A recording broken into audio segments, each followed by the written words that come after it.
परमात्मन्। ओम श्री गुरुभ्यो नमः। ओम मातृशक्तये नमः। ओम असतो मा सद्गमय तमसो मा ज्योतिर्गमय मृत्योर्मामृतंगमय। ओम शांति शांति शांति।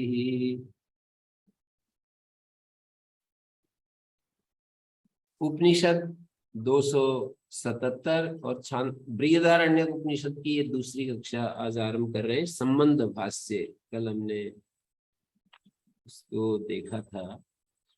2 कांड होते हैं, एक ज्ञान कांड और एक कर्म कांड। उपासना कांड भी कर्म कांड के अंतर्गत ही रख दिया जाता है। वो मानस कर्म है, और एक मानस कर्म के साथ जो बाहरी शरीर के द्वारा एक्टिविटी की जाती हैं, इस मंत्र को बोलो, ये क्रिया करो,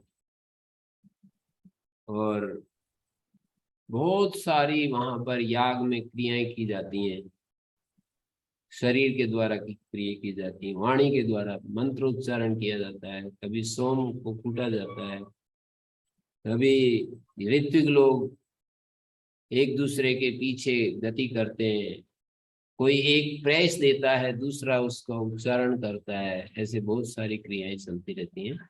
तो कर्म कांड बहुत सारे लोगों के मेल से संपन्न किया जाता है, बहुत सारे लोग मिलकर के कर्म कांड को पूरा करते हैं। उपासना कांड व्यक्तिगत होता है, एक एक व्यक्ति के द्वारा किया जाता है। तो उपासना ही कर्म के अंतर्गत ही रख लिया जाता है। उपासना कांड में मानस कर्म प्रधान रूप से होता है।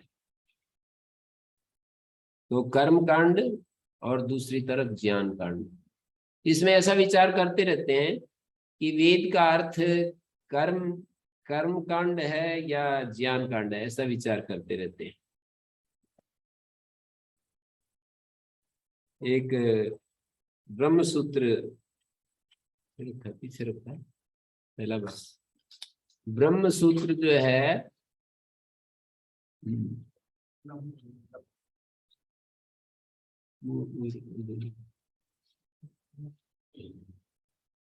जैसे एक ब्रह्म सूत्र में अथा तो ब्रह्म जिज्ञासा शास्त्र योनित्वात्,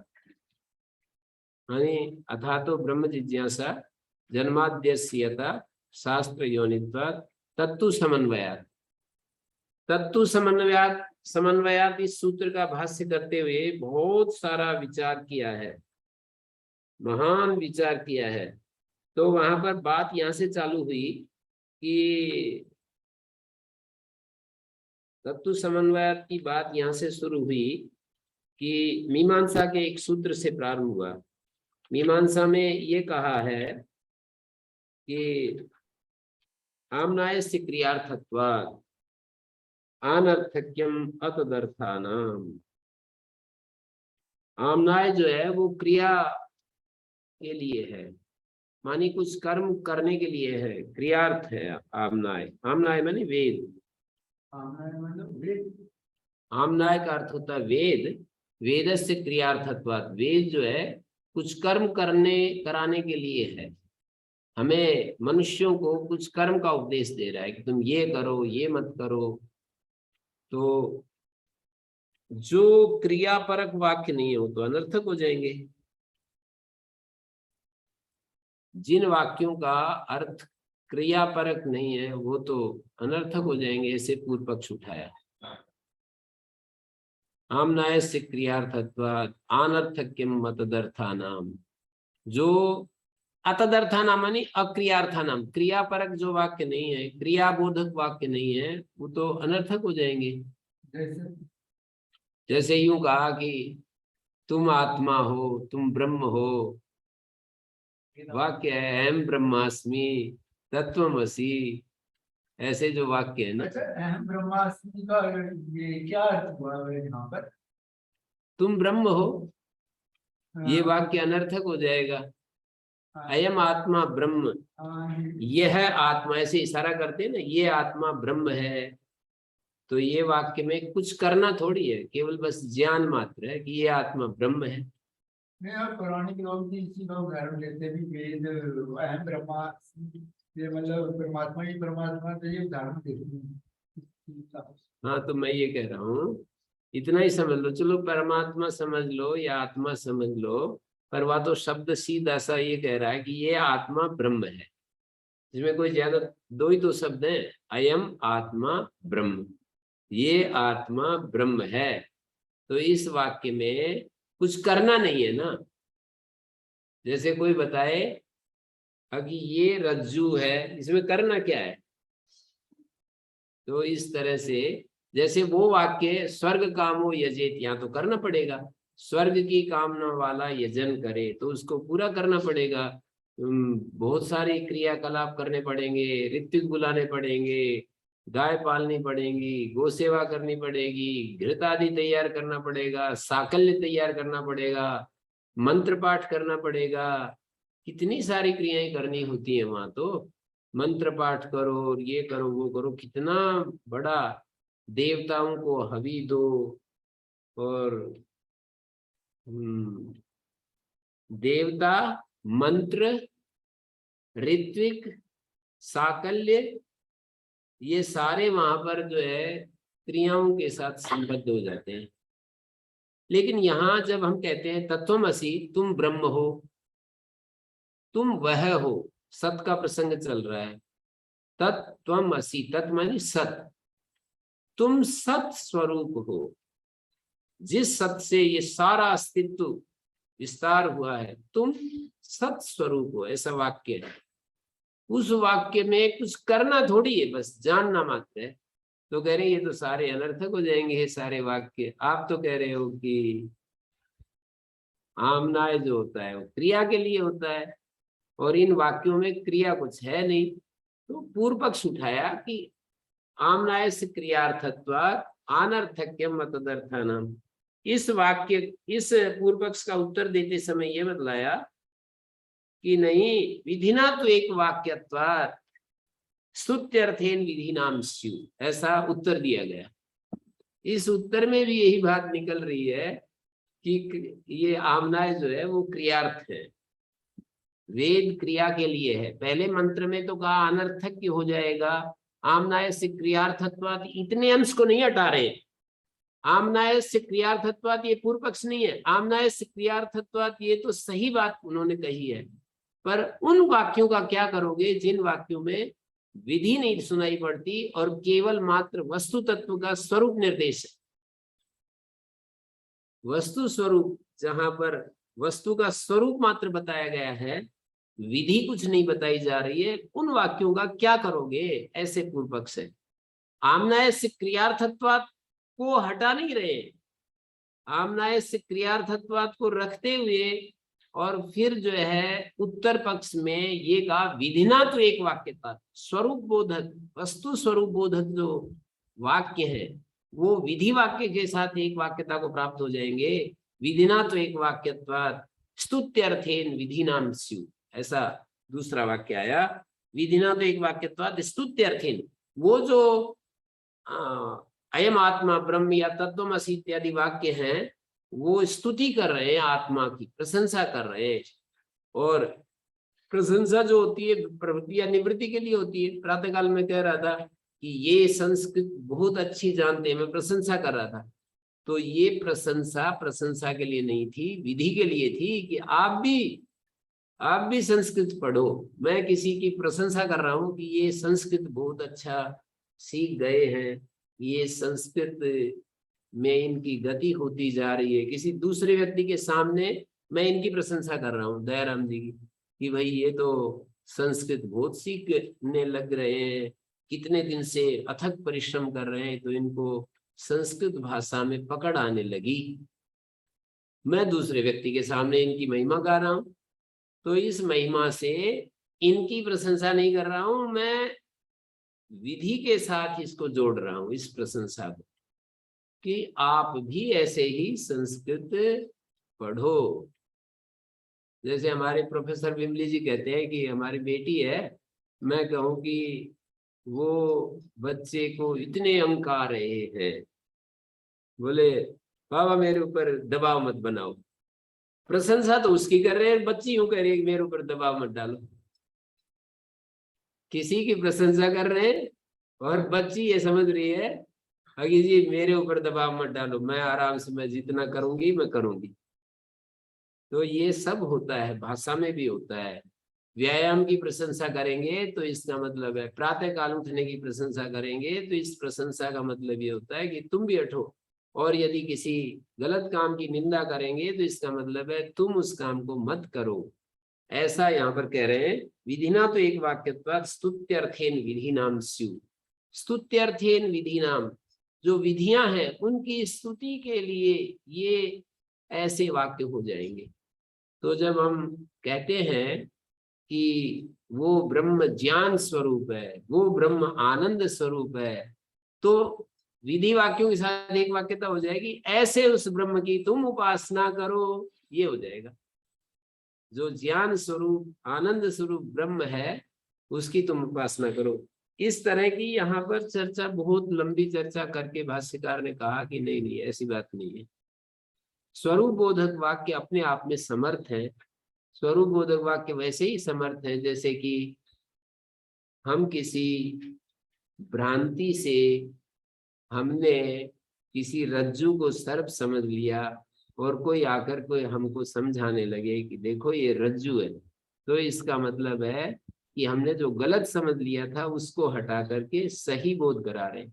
तो हम अपने आत्म स्वरूप को शरीर के साथ एक करके देखने लगते हैं। तो उस भ्रांति को हटाने के लिए कह रहा तत्वमसि, तुम तो वो हो, इस शरीर के साथ जो तुम अपना तादात्म्य करके देख रहे हो वो तुम्हारा स्वरूप नहीं है, तुम तो वह हो।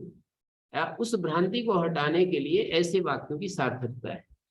मानी ऐसे वाक्य ब्रह्म निवृत्ति के लिए होते हैं और उसके बाद कुछ नहीं करना होता है। उसके बाद तो बस उस अपने आनंद स्वरूप को पहचानना होता है, उसमें अवस्थित रहना होता है।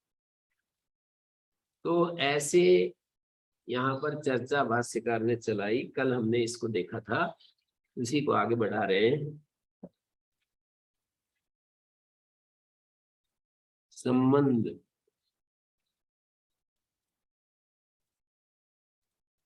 दृष्ट विषय इष्टानिष्ट प्राप्ति परिहारोपाय प्रत्यक्षानुमान मनु अनुमानाभ्यामेव सिद्धत्वात् न आगम अन्वेषण।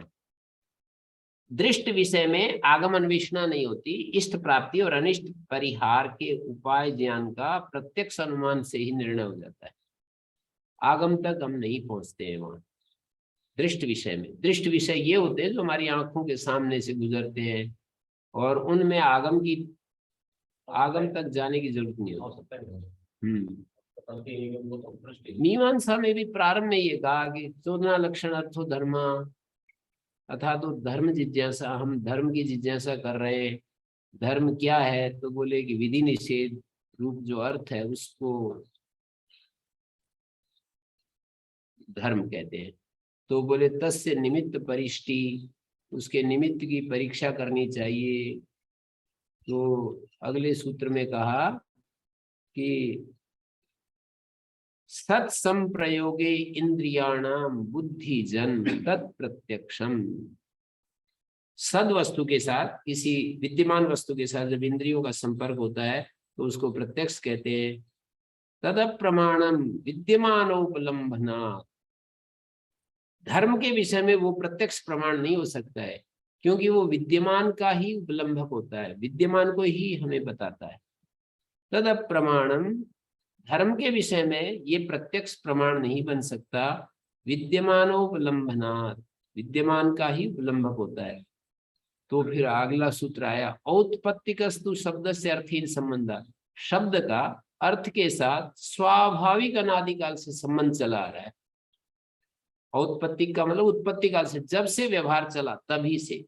औत्पत्तिकस्तु शब्द से अर्थहीन संबंध तस्य ज्ञानम उपदेश अव्यतिरेकश्च अर्थेन उपलब्धि। शब्द का तस्य ज्ञानम उपदेश, उस धर्म का ज्ञान साधन उपदेश कहलाता है। धर्म का तस्य धर्मस्य ज्ञान साधनम, ज्ञानम माने ज्ञान साधनम करण में लुट है। ज्ञान साधनम उपदेश, उसको उपदेश कहते हैं। धर्म के ज्ञान साधन का नाम उपदेश है। अव्यतिरेकश्चार्थे अनुपलब्धि, अनुपलब्ध अर्थ में उस ज्ञान का अव्यतिरेक देखा जाता है, भेद नहीं देखा जाता। जैसा शब्द कह रहा है वैसा ही उसका परिणाम देखा जाता है। तत्प्रमाणम बादरायण से अनपेक्षत्वात्, ये बात बादरायण को भी इसी तरह स्वीकृत है। जैमिनी मुनि कह रहे हैं तत्प्रमाणम, उसी को धर्म के विषय में जो तस्य ज्ञान उपदेश है उसको वेद कहते हैं। उपदेश ज्ञान साधन उपदेश है, उपदेश माने वेद। तत्प्रमाणम बादरायण से अनपेक्षत्वात्, बादरायण भी इस विषय में ऐसी ही सहमति हमको दे रहे हैं। जैमिनी मुनि अपने पूर्व आचार्य या समकालीन आचार्य बादरायण को उद्धृत कर रहे हैं। कोई कहते हैं कि अपने गुरु को उद्धृत कर रहे हैं। बादरायण से अनपेक्षत्वात्, बादरायण को भी ये बात इसी तरह स्वीकृत है। बादरायण भी यही कहना चाहता है कि धर्म के विषय में या ब्रह्म के विषय में शब्द प्रमाण ही अंतिम गति है।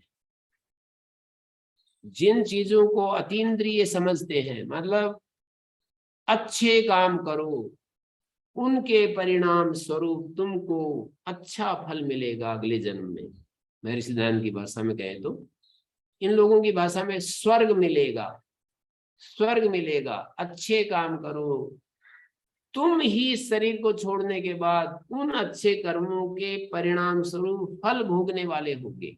ये बात ना तो प्रत्यक्ष से जानी जा सकती, ना अनुमान से जानी जा सकती। इसमें तो शब्द ही एकमात्र प्रमाण है, ऐसा कह रहे हैं। शास्त्रीय एकमात्र प्रमाण। शास्त्र ये बताता है कि तुम उत्तम कर्म करो, तुम यजन करो, याग करो, और उसके परिणाम में तुमको स्वर्ग मिलेगा। ये बात शब्द के द्वारा हमें पता चलती है। तो ये तो धर्म के विषय में बात हुई।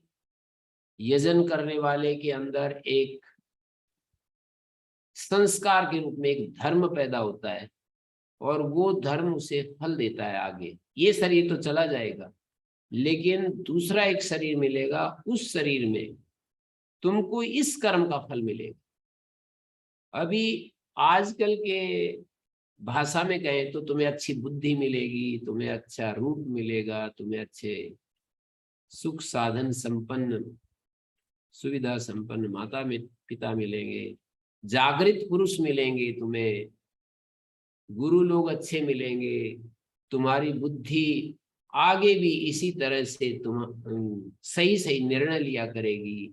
ये सारे उसके परिणाम स्वरूप तुम्हें फल प्राप्त होंगे। तो ये तो एक बात होगी। दूसरी बात ये है, ब्रह्म के ज्ञान में तो बिल्कुल ही अतीन्द्रिय है। ब्रह्म को स्वरूप बोध कराने के लिए कहाँ से हम प्रत्यक्ष और अनुमान के द्वारा कैसे जानेंगे कि ब्रह्म ये है? तो उसके लिए शास्त्र मात्र एक प्रमाण है। शास्त्र ही बताता है सत्यम ज्ञानम अनंतम ब्रह्म आनंदम ब्रह्म विज्ञानम ब्रह्म, ऐसे बताता है शास्त्र।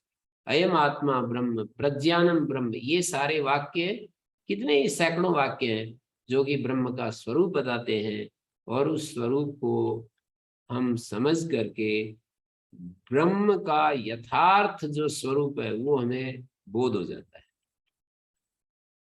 तो यहाँ पर ये कहे दृष्ट विषय में तो इष्ट प्राप्ति और अनिष्ट परिहार का जो उपाय ज्ञान है वो प्रत्यक्ष अनुमान से ही सिद्ध हो जाता है। ना आगमन्वेषणा न च असति जन्मांतर संबंधी आत्मा अस्तित्व विज्ञाने जन्मांतर इष्ट अनिष्ट प्राप्ति परिहार इच्छा स्यात्। जन्मांतर संबंधी आत्मा अस्तित्व विज्ञान के न होने पर, मान लीजिए किसी को ये पता ही नहीं चल रहा है कि इस शरीर के छूटने के बाद भी आत्मा का अस्तित्व बचा रहता है, तो फिर वो जन्मांतर में इष्ट अनिष्ट प्राप्ति परिहार की इच्छा कैसे उत्पन्न होगी?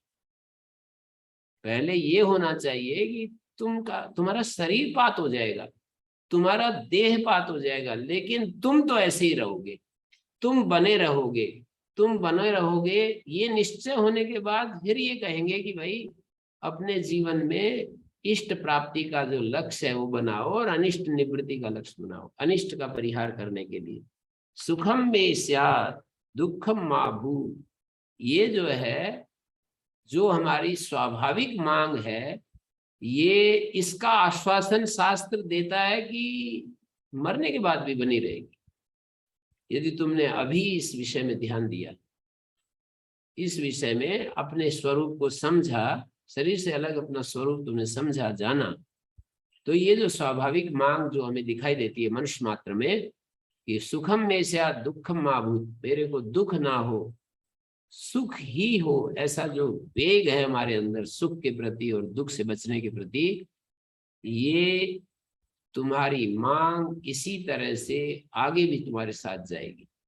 इस जन्म में तुमने यदि ठीक से मेहनत पुरुषार्थ किया, आगे भी जाएगी। तो भाष्यकार आगे कह रहे हैं, स्वभाववादी दर्शनार्थ, कहते हैं स्वभाववाद एक होता है, जल शैत्यादिवत सर्वम स्वभाव सिद्धम न कारणात् कार्यम, ऐसा वाद, कारण से कोई कार्य होता है ऐसी बात नहीं है, पूर्व पक्ष है। स्वभाववादी दर्शनार्थ कहते हैं स्वभाववाद भी तो एक है कि चीजें कारण कार्य की अपेक्षा नहीं करती। जैसे कोई कहे कि जल शीतल क्यों है, अग्नि गर्म क्यों है, बोले ऐसा ही स्वभाव है उसका, उसमें कारण क्या ढूंढना।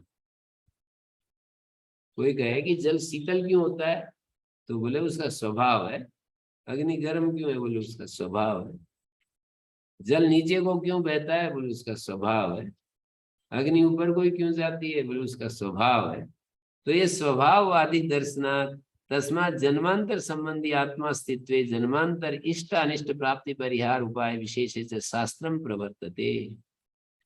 स्वभाववादी दर्शनार्थ येयम प्रेते विचिकित्सा मनुष्य अस्तित्व के नायम अस्तित्व के उपक्रम अस्तित्व उपलब्धव्य इत्यवादी निर्णय दर्शनार्थ। क्या कह दिया, तस्मात् जन्मांतर संबंधी आत्मा अस्तित्व स्वभाववादी दर्शनात् ननु देहांतर संबंधी आत्मज्ञान बिना भी विधिवशात अदृष्टार्थ क्रिया सुप्रवृत्ति से, तो कहते नहीं होगी, नहीं होगी। कोई ये कहे कि देहांतर संबंधी आत्मज्ञान के बिना भी, कोई ये कहे कि देहांतर संबंधी आत्मज्ञान शास्त्र को कराना पड़ता है जिससे कि हमारी शुभ क्रियाओं में प्रवृत्ति हो और अशुभ क्रियाओं से निवृत्ति हो, तो कह रहे हैं देहांतर संबंधी आत्मज्ञान के बिना भी विधिवशात अदृष्ट अर्थ क्रिया सुप्रवृत्ति से, अदृष्ट अर्थ वाली क्रियाओं में विधिवश हो जाएगी, तो कहते हैं नहीं हो पाएगी। स्वभाववादी दर्शन यदा आत्मा देहांतर संबंधी शास्त्रात् मानांतरात् से न प्रमिता, जब आत्मा देहांतर संबंधी आत्मा देह अलग देह में जब आत्मा की स्थिति होगी तो शास्त्र से या किसी अन्य प्रमाण से उसका ज्ञान नहीं हुआ तो भोक्तुर अनवगमात, तो कौन भोग करेगा ये हमें पता नहीं रहेगा। न प्रेक्षा पूर्वकारी यागादि अनुतिष्ठित, तो जो प्रेक्षा पूर्वकारी समझदार आदमी जो लॉजिकल व्यक्ति हैं वो जो है ये यागादि का अनुष्ठान नहीं कर पाएगा। दिमाग जिसका हमेशा तर्क बुद्धि में रहता है वो ऐसे कहने मात्र से यागादि का अनुष्ठान नहीं कर पाएगा। लोकायत से व्यतिरिक्त आत्मा अस्तित्व अजानता, कहते हैं जो लोकायत होते हैं ना, नास्तिक जो होते हैं चार्वाक आदि, वो व्यतिरिक्त आत्मा अस्तित्व अजानता, व्यतिरिक्त आत्मा के अस्तित्व को नहीं जानते हैं। जन्मांतर इष्ट अनिष्ट प्राप्ति परिहार इच्छा वैदिक क्रियासु अप्रवृत्ति दर्शनात्, तो वो क्या होता है, जन्मांतर इष्ट अनिष्ट प्राप्ति और हानि की इच्छा से वैदिक क्रिया कर्म में प्रवृत्त नहीं होती। चार्वाक आदि वैदिक कर्मों में प्रवृत्त नहीं होते हैं क्योंकि उनको उस तरह से वैदिक शास्त्र को जानते नहीं है वो, या मानते नहीं है। जन्मांतर इष्टानिष्ट प्राप्ति हानि इच्छा, इष्टानिष्ट प्राप्ति और उसके त्याग की इच्छा से, अतो नातिरिक्त आत्मज्ञानम बिना सांपरायिकी प्रवृत्ति रस्ती, परलोक साधन कर्म में प्रवृत्ति नहीं होती। सांपरायिकम का मतलब होता है परलोक का साधन कर्म। न सांपरायिकम प्रतिभाति बालम प्रमाद्यंतम वित्त मोहे न मूढ़म, वहां पर कठोपनिषद में कहा न सांपरायिकम प्रतिभाति बालम, सांपरायिक माने परलोक का साधन भूत जो कर्म है उसको सांपरायिक कहते हैं। न साम संपराय परलोक को न सांपराय प्रतिभाति बालम, ठीक कह रहे। संपराय शब्द से सांपराय बोला और सांपराय से सांपरायिकम एक और शब्द बन गया है। न सांपराय प्रतिभाति बालम प्रमाद्यंतम इत्त मोहेन मूढ़म है। तो ये सब जो है कह रहे हैं कि सांप्रदायिक जो होता है परलोक का साधन जो कर्म होता है वो कर्म में प्रवृत्ति अतिरिक्त आत्मज्ञान के बिना नहीं हो सकती। ननु विधया साधन विशेषम बोधयन तो नातिरिक्त आत्मास्तित्वादो मानव वाक्य भेद प्रसंगात। कहते हैं विधियां जो होते हैं साधन विशेष को बताती हैं, नातिरिक्त आत्मास्तित्व। कहते हैं विधियां तो वो बताती हैं केवल साधन विशेष को ऐसे करो वैसे करो ये सब बताती हैं। साधन विशेषम बोधयंती, विधियां जो है साधन विशेष का ज्ञान कराती हैं कि भाई ये कर्म करो, इस तरह से करो, उस तरह से करो। आत्मा अस्तित्व की बात कहाँ कर रही है? नातिरिक्त आत्मा अस्तित्ववादो मानम, उसमें क्या है? और यदि उसमें मानोगे तो एक वाक्य के दो अर्थ नहीं होते, एक वाक्य का एक ही अर्थ होता है। ऐसा मीमांसा का एक वो है न्याय कि किसी एक वाक्य के दो अर्थ नहीं होते। वाक्य यदि हमारे पास है तो उसके दो अर्थ हमें नहीं निकाले जा सकते। दो अर्थों को हम, एक वाक्य के दो अर्थ नहीं होते, एक वाक्य का एक ही अर्थ होता है। ऐसे बहुत ज्यादा इस पर मीमांसक लोग दृढ़तर तुले रहते हैं कि इस वाक्य के दो अर्थ कैसे कर रहे हो? इस वाक्य से या तो विधि ही करो, या तो निषेध ही करो, या तो नियम ही करो, या तो दो दो वाक्य, एक वाक्य से दो दो अर्थ। मानी आत्मा का अस्तित्व भी निकालो और विधि भी करो। स्वर्ग कामो यदि, स्वर्ग की कामना वाला यजन करे, तो इस वाक्य से दो अर्थ कैसे बनाएंगे कि आत्मा का अस्तित्व भी सिद्ध होता है और वो विधि भी कि तुम इस यज्ञ याग आदि का अनुष्ठान करो। तो ये कि विपरीत ना होगा कि आप तो उन्होंने किए नहीं, वो ऐसा नहीं है, ऐसा नहीं है। उनमें से कोई एक अर्थ मान्य होता है। मतलब जब एक मानेंगे तो दूसरे नहीं मानते। या तो ये मानो या ये मानो या ये मानो या ये मानो, ऐसे तीन चार मानो अर्थ कर दिए। उनमें से ये कहते हैं कि या तो ये स्वीकार करो, इस अर्थ को मानो, या तो इस अर्थ को मानो। एक साथ दो तीन अर्थ नहीं मान सकते। इसमें विकल्प मतलब वो अर्थ दिखाते दिखाते ये कहते हैं कि इनमें से, इतने अर्थों में से कोई और अर्थ आप कल्पना नहीं कर सकते, इतने ही संभावित अर्थ हैं, इनमें से कोई एक मान लो। संभावित अर्थों में से कोई एक अर्थ मान लो। अब कोई आदमी कई कई अर्थ करने, ये भी हो सकता है वो भी हो सकता है, नहीं नहीं, उतने मात्र नहीं, इतनी कल्पनाएं मत करो। ये अर्थ हो सकता है, ये अर्थ हो सकता है, ये अर्थ हो सकता है, इतने अर्थ संभावित हैं। उनमें से कोई एक साथ दो तीन अर्थ नहीं हो सकता। मतलब वो वाक्य विधि भी बताए, वो वाक्य हमको ये भी कहे कि स्वर्ग कामना वाला यजन करे, विधि में भी उसका तात्पर्य और आत्मास्तित्व में भी तात्पर्य, ऐसा नहीं हो सकता कि यही वाक्य आत्मास्तित्व का भी बोध करा रहा है और यही वाक्य, या तो आत्मास्तित्व का ही बोध कर लो, फिर विधि छोड़नी पड़ेगी, और विधि के ऊपर जाते हो तो आत्मास्तित्व का बोधक है ये छोड़ना पड़ेगा। विधि के साथ साथ आत्मा का अस्तित्व हो ही रहा है, इसको लगा जा सकते नहीं, वो तो ठीक है, पर मतलब वाक्य भेद प्रसंग पूर्व पक्षी तो ऐसे ही बोल रहा है कि वाक्य भेद आ जाएगा। तो उसका उत्तर देते हैं विधि नाम श्रुत्यर्थ, क्या देते हैं, ननु विधेय साधन विशेषम बोधयन्तो नातिरिक्त आत्मास्तित्ववादो मानम वाक्य भेद प्रसंगात। तो इसका उत्तर देते हैं तस्मात् जन्मांतर संबंधी आत्मास्तित्वे जन्मांतर इष्टानिष्ट परिहार उपाय विशेषे शास्त्रम प्रवर्तन। हाँ, तो कह रहे हैं कि इसलिए शास्त्र जो है ना हमारे को क्या करता है, जन्मांतर संबंधी आत्मा के अस्तित्व में और जन्मांतर में जो इष्ट अनिष्ट प्राप्ति परिहार उपाय विशेष में बल देता हुआ शास्त्र प्रवृत्त होता है। मतलब एक वाक्य में तो विधि बता दी, दूसरे वाक्य में आत्मा का अस्तित्व बता दिया है। ऐसे करता है। अतिरिक्त आत्मधियम बिना पारलौकिक प्रवृत्ति अनुत्पन्ना कर्म कांड प्रामाण्य अयोगात। मतलब अतिरिक्त आत्मधी आत्मबुद्धि के बिना, अतिरिक्त शरीर से अतिरिक्त आत्मज्ञान आत्मबुद्धि के बिना पारलौकिक प्रवृत्ति अनुत्पन्न है, पारलौकिक प्रवृत्ति हो नहीं सकती है। कर्म कांड प्रामाण्य अयोगात, कर्म कांड के प्रामाण्य के अयोग होने से। विधि नाम श्रुत्यर्थाभ्याम उभयार्थत्वम अविरुद्धम। विधि नाम, ये कह रहे हैं फिर कि विधियां जो हैं श्रुत्यर्थाभ्याम, दो श्रुतियां अलग अलग आकर के यदि हमारे को कुछ हमें संदेश देती हैं, श्रुत्यर्थाभ्याम उभयार्थत्वम अविरुद्धम, अलग अलग जो श्रुतियां हैं वो हमको यदि कुछ संदेश दे जाती हैं तो फिर विधियां जो है वो दो अर्थ में भी चलेंगी।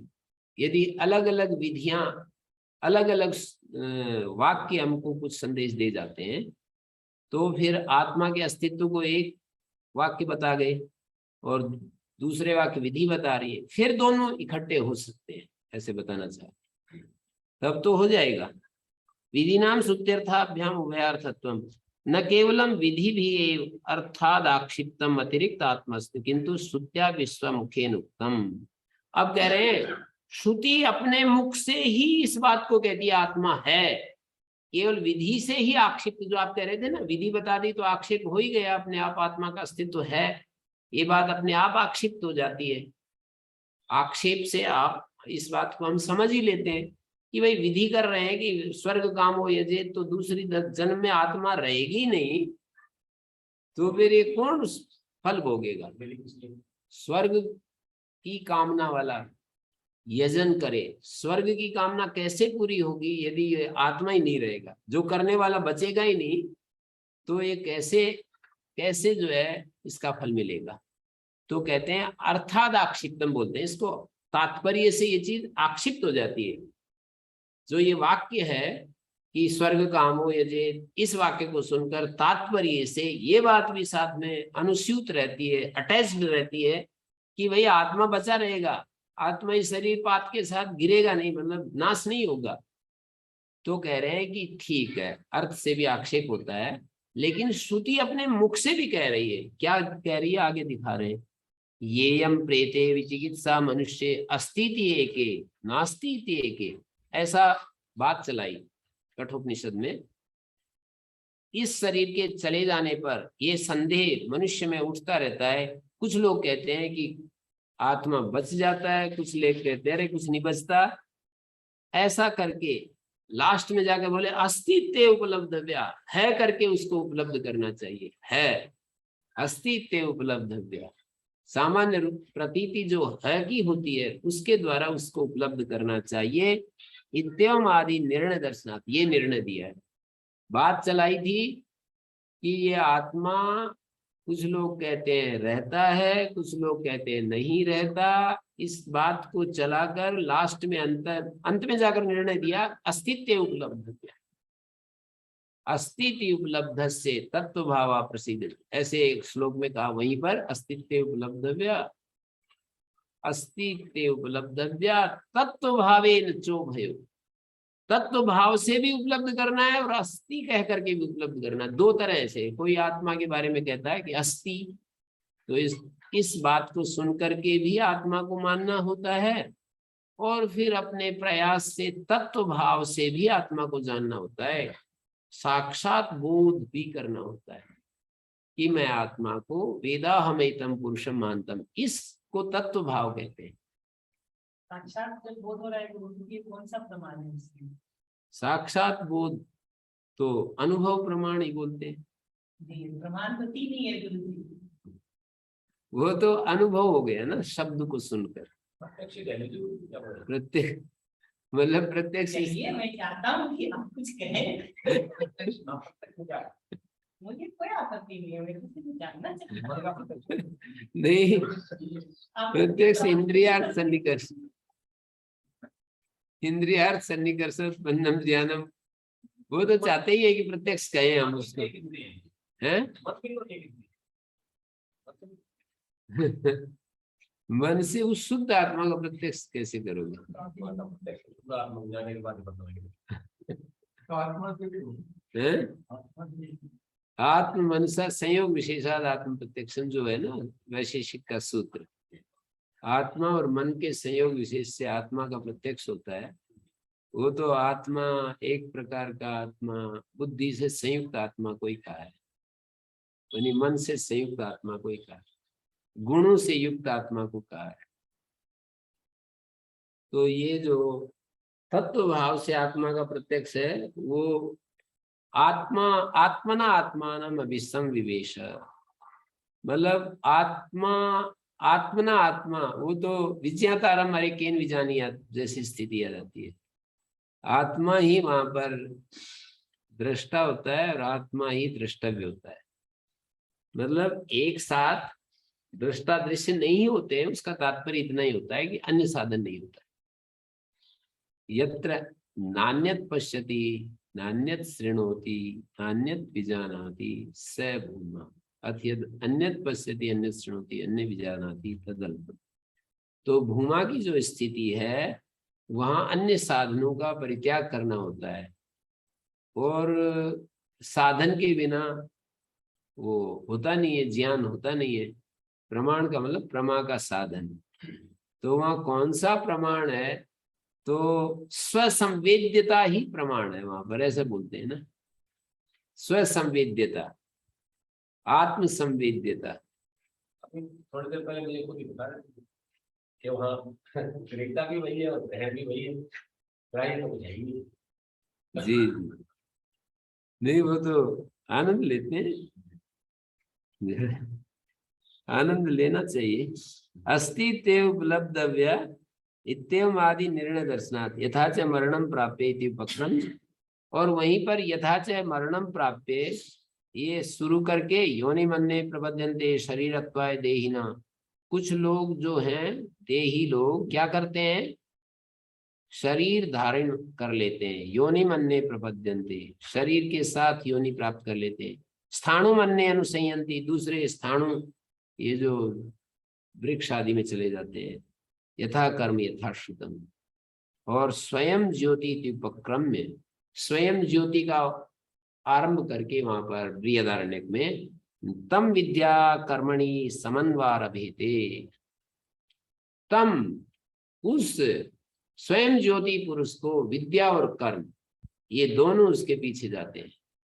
विद्या कर्मणि समन्वार भेदे, यहाँ जो पहला मंत्र है ना, यथा च मरणम प्राप्य, ये बृहदारण्यक की श्रुति है। तो फिर वहां योनि मन्ये प्रपद्यन्ते शरीरत्वाय देहिना स्थाणु मन्ये अनुसंयन्ति यथा कर्म यथा श्रुतम। जैसे कर्म होते हैं, जैसा शुद्ध होता है उसके अनुसार कुछ स्थाणु बन जाते हैं, कुछ दूसरी दूसरी योनियों में चले जाते हैं। स्थाणु का मतलब ये वृक्ष आदि बन जाते हैं। स्वयं ज्योति का उपक्रम करके तम विद्या कर्म पुण्यो वही पुण्येन कर्मणा भवति पापा पापेन, ये बात भी कही वहां पर। पुण्य कर्म से पुण्यवान होता है, पाप कर्म से पापी होता है। जपयिष्यामि तो उपक्रम में, और वहां पर अजात शत्रु ब्राह्मण में ये जो दूसरा अध्याय है, मैं तुम्हें बोध कराऊंगा, मतलब गुरु बन करके गया था पर वो फिर शिष्य बन गया अजात शत्रु का, दृप्त बाला की। तो उन्होंने ये कहा कि जपयिष्यामि, ऐसा अजात शत्रु ने कहा कि मैं जपयिष्यामि बोध कराऊंगा तुम्हें, विज्ञानमया इति से व्यतिरिक्त आत्मा अस्तित्व। विज्ञानमय वो, उसको विज्ञानमय है, वो ज्ञानवान है, वो ये ज्ञानवान है वो। इसको हम व्यवहार में यदि देखना चाहें, जागृत अवस्था में, स्वप्न अवस्था में, सुसुप्त अवस्था में, तो हमें पता लगता है इसका। पर इन तीनों अवस्थाओं से अतीत जो है उसकी तत्व भाव से उसका ज्ञान होता है। ये जो हमें इसका जो बोध हो रहा है, जैसे हम हैं, आप बैठे हैं, ये ज्ञान ही तो है जो मेरे को इस कंप्यूटर को, कितना भी बड़ा कंप्यूटर हो, कितनी भी सूचनाएं उसने इकट्ठी कर रखी हों, उसको अपने होने का और दूसरे के होने का एहसास नहीं होता। मैं हूं और यह है, ऐसा एहसास नहीं होता। लेकिन हम लोगों को तो ये एहसास होता है जागृत अवस्था में भी होता है, स्वप्न अवस्था में मैंने स्वप्न देखा और मैं बड़े सुख से सोया, मैंने कुछ नहीं जाना। ये घटपट आदि पदार्थ तो ऐसे कभी नहीं कहेंगे कि मैंने कुछ नहीं जाना। कुछ न जानना भी एक ज्ञान है। सुसुप्ति काल में जब हम ये कहते हैं मैंने कुछ नहीं जाना, कुछ नहीं जाना का भी कोई साक्षी बना हुआ है वहां पर। नहीं जानने को भी कोई जान नहीं रहा था, तभी तो बताया। हाँ, कुछ न जानने को भी कोई साक्षी है। तो संशय कहीं होता है तो संशय हर चीज पर संशय किया जा सकता है। एक फिलोसफर है डेकार्टे, तो वो कहते हैं हर चीज पर संशय किया जा सकता है, पर संशय करने वाले पर संशय नहीं किया जा सकता। कि मुझे ये संशय है, इस बात पर हम संशय नहीं कर सकते। तो यहाँ पर ये सब कह दिया। तत्प्रत्यक्ष विषय में विचिच्येत, कहते हैं वो सब प्रत्यक्ष विषय की मान लिया जाए। तो कहते हैं नहीं नहीं, वादी विप्रतिपत्ति दर्शना देहांतरानुयायी आत्मा न प्रत्यक्षा।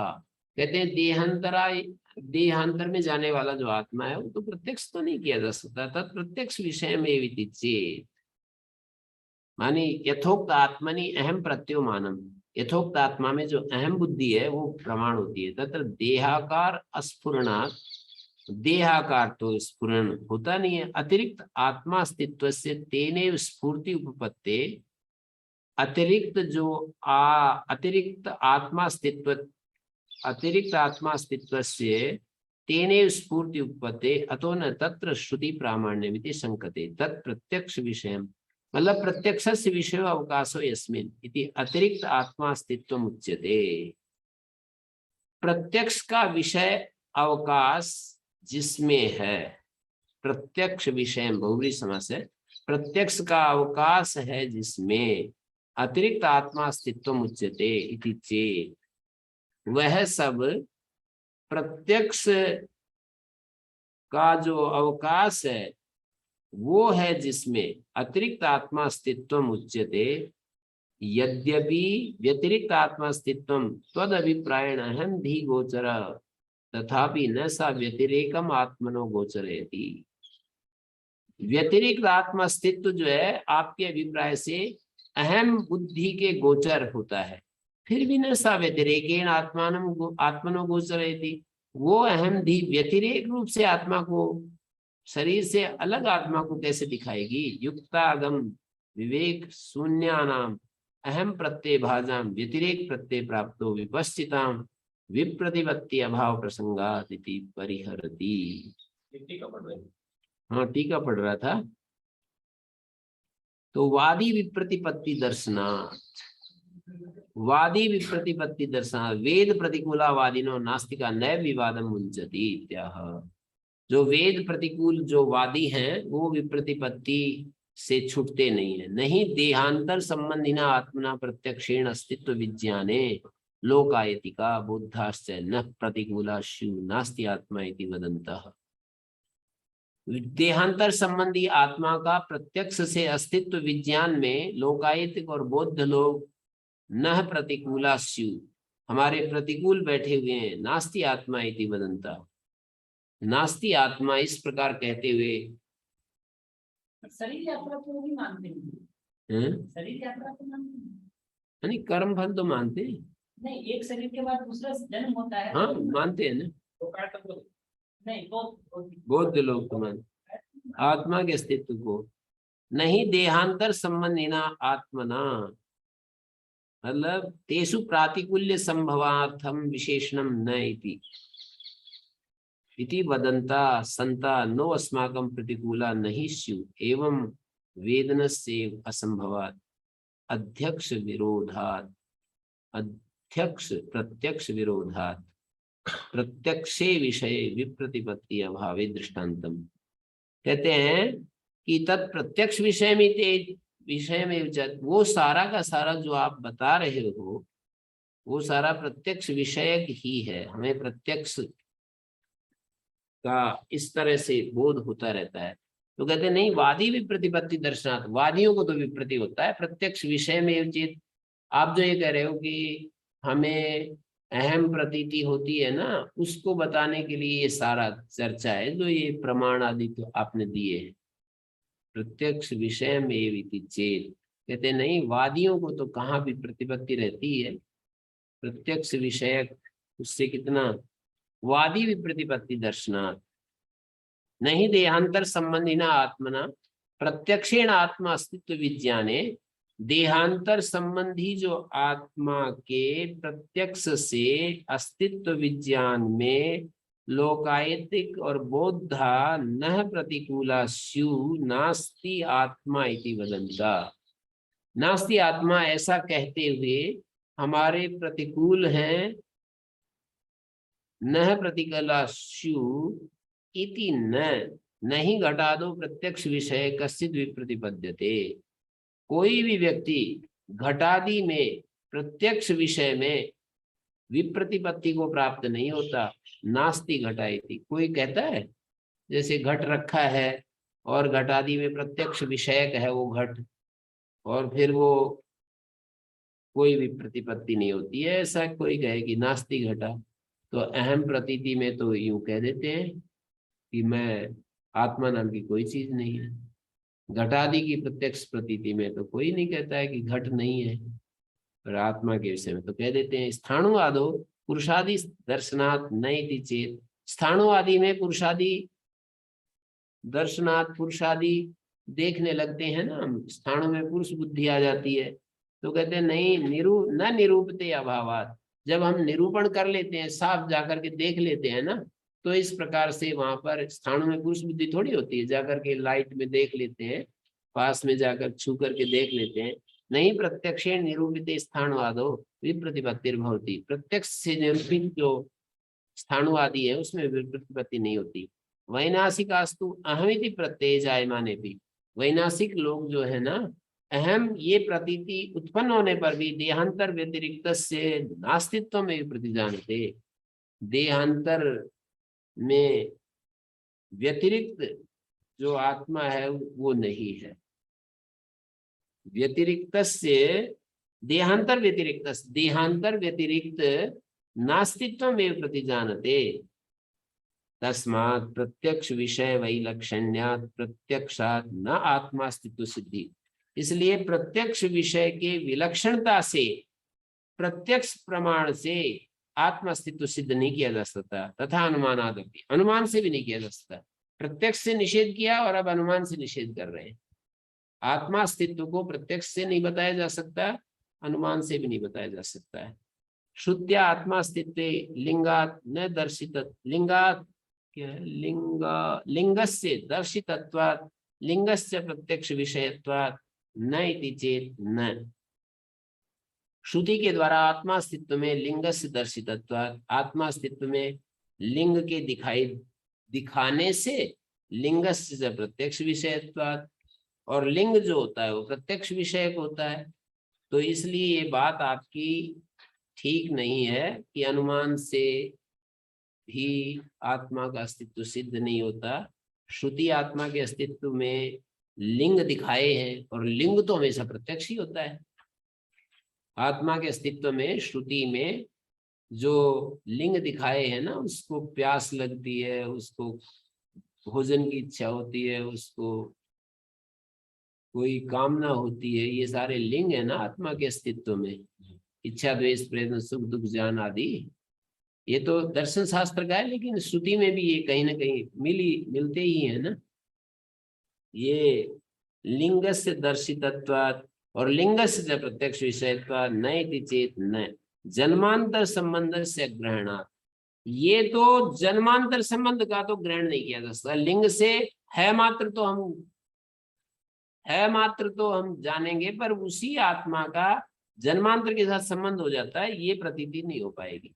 इसलिए आगमेन आत्मा अस्तित्व अवगते, आगम के द्वारा जब आत्मा अस्तित्व को जान लिया जाता है, वेद प्रदर्शित लौकिक लिंग विशेष, और वेद के द्वारा दिखाए गए लौकिक लिंग विशेषों से जब आत्मा का अस्तित्व जान लिया जाता है, तदनुसारिणो मीमांसका तार्किका अहम प्रत्यय लिंगानी च वैदिकानी, फिर वो जो मीमांसक लोग हैं तदनुसारिणो मीमांसका तार्किकाश्च अहम प्रत्यय लिंगानी वैदिकानी एव। अहम प्रतीति के जो लिंग हैं, अहम प्रत्यय लिंगानी च, अहम प्रत्ययम क्या है ये, अहम प्रत्ययम होना चाहिए, नहीं, अहम प्रत्ययम द्वितीय एकवचन और लिंगानी द्वितीय बहुवचन, गलत छप रहा है। अहम प्रत्ययम लिंगानी च वैदिकान्येव स्वमति प्रभवानी, अपनी बुद्धि के द्वारा उन्होंने ये चीज निकाल ली, ऐसा कल्पना करने लगते हैं, ऐसा मान लेते हैं, ऐसा मानने लगते हैं। इति वदंती प्रत्यक्षश्चानुमेयश्च आत्मा, और वो कहते हैं कि आत्मा प्रत्यक्ष भी है, आत्मा अनुमेय भी है, ऐसा कहने लगते हैं उन लिंगों के आधार पर। जो वैदिक लिंग हैं, वेद में जिन लिंगों का बखान किया है, वो समझते हैं कि हमने अपनी बुद्धि से इन लिंगों को समझ लिया है, और उस लिंग के आधार पर आत्मा को हम सिद्ध कर रहे हैं।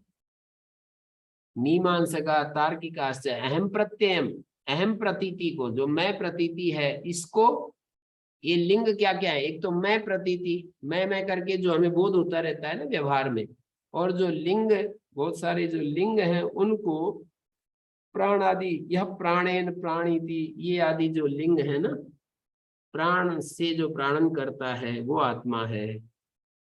जैसे वहां पर कहा था ना छांदोग्य उपनिषद में कि वो आत्मा है जो आंख से देख रहा है, चक्षु उसका साधन बनता है, वो आत्मा है जो जान रहा है, मन उसका दैव चक्षु दैव साधन बनता है, जो सूंघ रहा है वो आत्मा है, घ्राण उसका साधन बनता है। तो प्राणादि व्यापार आख्यस्य लिंगस्य आत्मा स्थित्वे प्रदर्शितत्वात्, तो ये दिखाया अहम प्रत्ययम लिंगानी च वैदिकानी, ये वैदिक जो होते हुए भी स्वमति प्रभवानी इति कल्पयन्तो वदन्ति प्रत्यक्षश्चानुमेयश्च आत्मा सर्वथापि अस्ति आत्मा देहांतर संबंधी इत्येवं प्रतिपत्तुर देहांतर्गत इष्टानिष्ट प्राप्ति परिहार उपाय विशेषार्थिनः तद विशेष ज्ञापनाय कर्म कांडम आरब्धम। अब ये कह रहे हैं सर्वथा अस्ति आत्मा देहांतर संबंधी, सर्वथापि आगमादेव देहांतर संबंधी आत्मा अस्तित्व उगमा, ये तो इनका मत है वेदांती का। सर्वथापि का मतलब आगमादेव देहांतर संबंधी आत्मा अस्तित्व उगमा, सर्वथा आत्मा के अंदर में भी सर्वथा अस्ति आत्मा, सर्वथापि अस्ति आत्मा देहांतर संबंधित एवं प्रतिपत्तु, ऐसा जो जानने वाला है, देहांतर्गत जो इष्टानिष्ट प्राप्ति परिहार उपाय विशेषार्थिना कृते, कृते का अध्ययन करेंगे, इष्टानिष्ट प्राप्ति परिहार उपाय विशेषार्थिना कृते तद विशेष ज्ञापनाय, उस विशेष उपाय को जताने के लिए ही कर्म कांड आरंभ किया है। तद विशेष ज्ञापनाय न तो आत्मना इष्टानिष्ट प्राप्ति परिहार इच्छा कारणम आत्म विषय ज्ञानम आत्म विषयम अज्ञानम कर्तृभोक्ति स्वरूपाभिमान लक्षणम तद विपरीत ब्रह्मात्म स्वरूप विज्ञानेन अपनीतम। न तो आत्मना इष्टानिष्ट प्राप्ति परिहार, आत्मा की इष्टानिष्ट प्राप्ति परिहार इच्छा कारणम, परिहार इष्ट प्राप्ति और अनिष्ट परिहार की जो इच्छा है वो कारण आत्म विषयम अज्ञानम, आत्म विषय जो अज्ञान है, आत्म विषयम अज्ञानम कर्तृभोक्ति स्वरूपाभिमान लक्षणम, कर्ता और भोक्ता, मैं करने वाला हूं, मैं भोगने वाला हूं, स्वरूपाभिमान लक्षणम तद विपरीत ब्रह्मात्म स्वरूप विज्ञानेन अपनीतम, उससे विपरीत जो ब्रह्मात्म आत्म विषय जो अज्ञान है उससे विपरीत ब्रह्मात्म स्वरूप विज्ञान से उसको हटा दिया गया। कर्तृ भोक्तृ स्वरूप अभिमान लक्षण जो अज्ञान है, उसको विपरीत, तद विपरीत, उससे विपरीत जो ब्रह्मात्म स्वरूप विज्ञान है, उसके द्वारा वो चीज हटा दी जाती है। यावद्धि तन्नापनीयते, आत्म विषय का ज्ञान जब तक नहीं हटता है, तावद एवं कर्म फल राग द्वेषादि स्वाभाविक दोष प्रयुक्ता शास्त्र विहित प्रतिषिद्ध अतिक्रमेणापि प्रवर्तमानो मनोवाक्कायर दृष्टादृष्ट निष्ठ साधनानि अधर्म संजकानि कर्माणि उच्चिनोति बाहुल्येन स्वाभाविक दोष बलियस्त्वात्। कहते हैं कि यावद्धि तन्नापनीयते, जब तक आत्म विषय का ज्ञान नहीं हटा दिया जाता है, तब तक कर्म फल के राग द्वेष आदि स्वाभाविक दोष से प्रयुक्त हुआ, मतलब हम जो स्वाभाविक कर्म फल के राग द्वेष से प्रयुक्त हुए शास्त्र विहित प्रतिषिद्ध अतिरेकेण अतिक्रमेण अपि, शास्त्र विहित, जो शास्त्र के द्वारा विहित और शास्त्र के द्वारा प्रतिषिद्ध, उसके अतिक्रमेण अपि प्रवर्तमान, उसका उल्लंघन करके भी, स्वामी शरणानंद जी ये कहते हैं, भोग की रुचि में, पुण्य की रुचि में नहीं, सुख, जब हम धर्म का पालन करते हैं तो उसमें दो रुचियां बताई गई।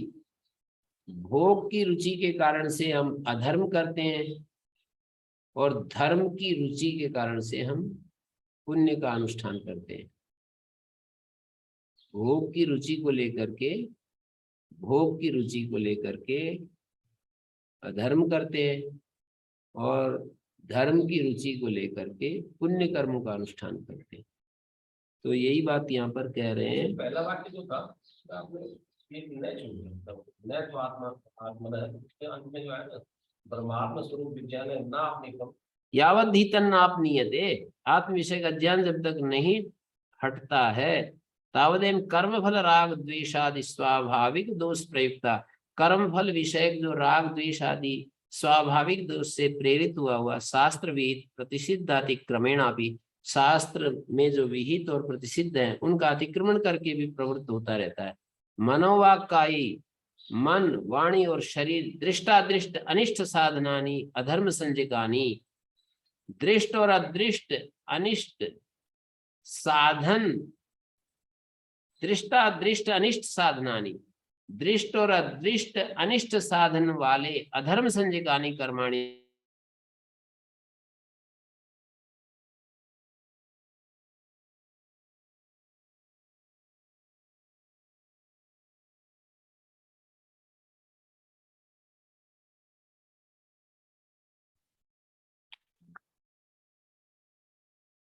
कदाचित शास्त्रकृत संस्कार बलिस्त्वात्, कभी शास्त्रकृत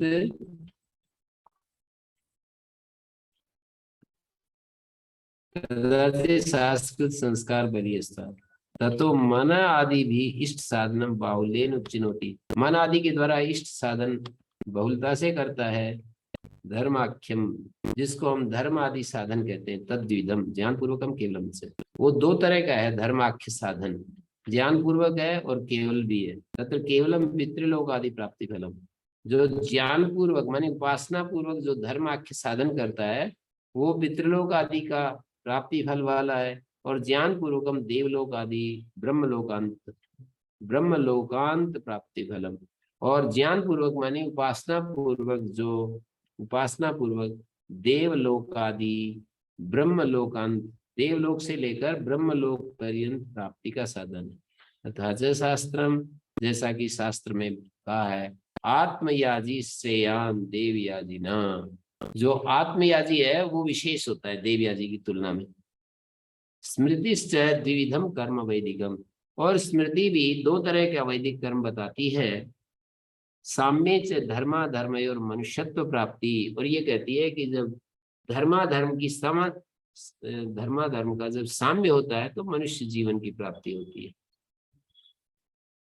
धर्माधर्म के सम होने पर मनुष्यत्व की प्राप्ति होती है, मनुष्य शरीर की प्राप्ति होती है।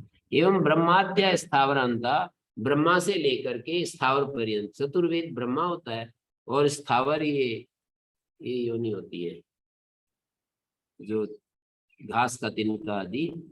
स्वाभाविक अविद्यादि दोषवतो धर्माधर्म साधन कृता, धर्माधर्म साधन कृत होते हैं, स्वाभाविक अविद्यादि दोषवान को होते हैं। संसार गति नाम रूप कर्माश्रया, और संसार गति नाम रूप कर्म की आश्रित होती है। नाम रूप और कर्म ये आश्रय है जिसके, ऐसी होती है संसार गति। धर्माधर्म साधन कृता, धर्माधर्म साधन के द्वारा की गई संसार गति नाम रूप कर्माश्रय। ब्रह्माद्या स्थावरांता स्वाभाविक अविद्यादि दोष बता, जब तक स्वाभाविक अविद्यादि दोष रहते हैं तो ही ये सब कर्म की अलग अलग योनियां प्राप्त होती है। बड़ी योनि भी, छोटी योनि भी। बड़ी योनि में अविद्या कम होती है, विद्या अधिक होती है। सामान्य योनि में अविद्या ज्यादा होती है, विद्या कम होती है। थोड़ी थोड़ी, बिल्कुल अविद्या खूब ढेर सारी होती है, विद्या स्वल्प होती है। तो स्वाभाविक अविद्यादि दोष हो तो धर्माधर्म साधन कृता संसार गति नाम रूप कर्माश्रय। तदेव इदम मानी ब्रह्म आदि स्थावरांत यथोक्तम में प्रत्यक्षादि न प्राप्त प्रतिपन्नम, प्रत्यक्षादिना प्रतिपन्नम। तदेव इदम व्याकृतम साध्य साधन रूपम जगत प्राग उत्पत्तिर व्याकृतम आसीत। तदेव इदम व्याकृतम साध्य साधन रूपम, ये जो साध्य साधन रूप जगत है, प्राग उत्पत्तिर व्याकृतम आसीत, इस समय जो व्याकृत अवस्था में है वो उत्पत्ति से पहले अव्याकृत था। सएस बीजांकुर आदिवत अविद्याकृत संसार, बीजांकुर न्याय से अविद्याकृत संसार है। आत्मनि क्रिया कारक फल अध्यारोपण लक्षण, आत्मा में क्रिया कारक और फल इसका अध्यारोप लक्षण वाला अनादि अनंत है।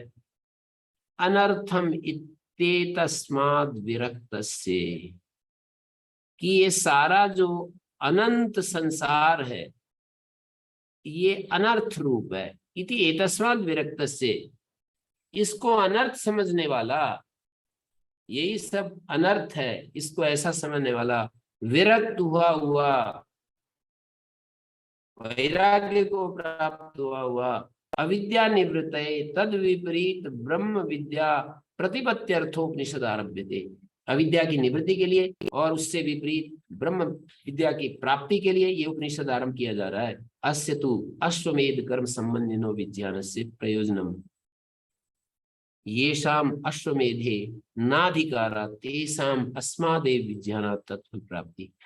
जिन लोगों का अश्वमेध याग में तो राजा को ही अश्वमेध याग करना होता है, तो जिनको अश्वमेध याग में अधिकार नहीं है, इस विज्ञान के द्वारा कह रहे हैं अस्य तु अश्वमेध कर्म संबंधिनो विज्ञान, इस अश्वमेध कर्म संबंधी विज्ञान का प्रयोजन यह है कि येषाम अश्वमेधे नास्ति अधिकारा, अश्वमेध याग में जिनका अधिकार नहीं है, तेषाम अस्मादेव विज्ञानात् तत्फल प्राप्ति, इसी उपासना से, इसी विज्ञान से जो बताया उषा वही अश्वस्य मेध्य शिरा, एक एक जो पूरा स्वरूप दिखाया।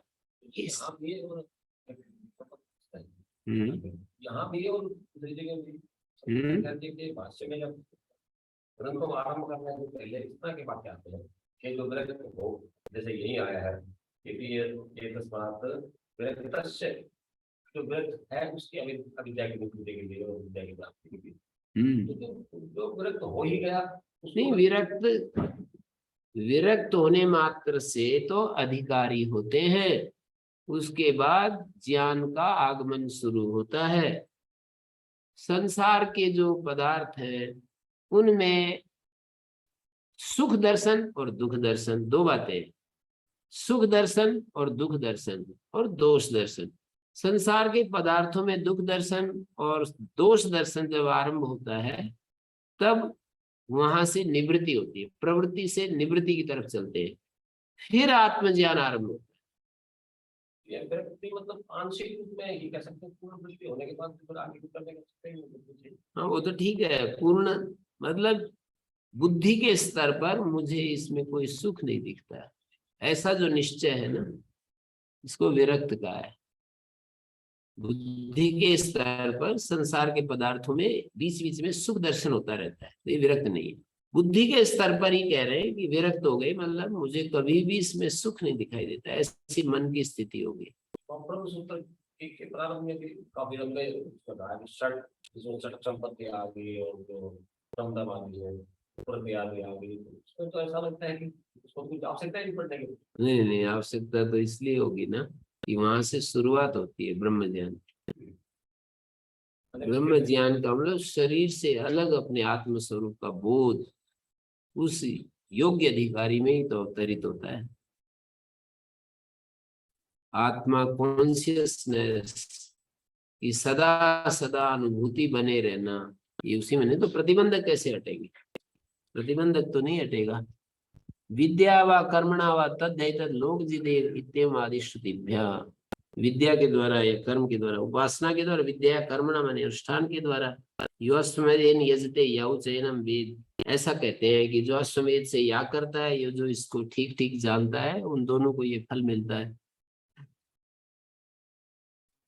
विद्या प्रकरणे से आमनाना, विद्या प्रकरण में इसका आमनान है, मतलब अश्वमेध याग करे या उस तरह की उपासना करे, उसको भी ये फल मिल जाता है। समय थोड़ा अधिक हो रहा है, तो इसलिए हम यहीं पर छोड़ रहे हैं अभी। ओम शांति शांति शांति।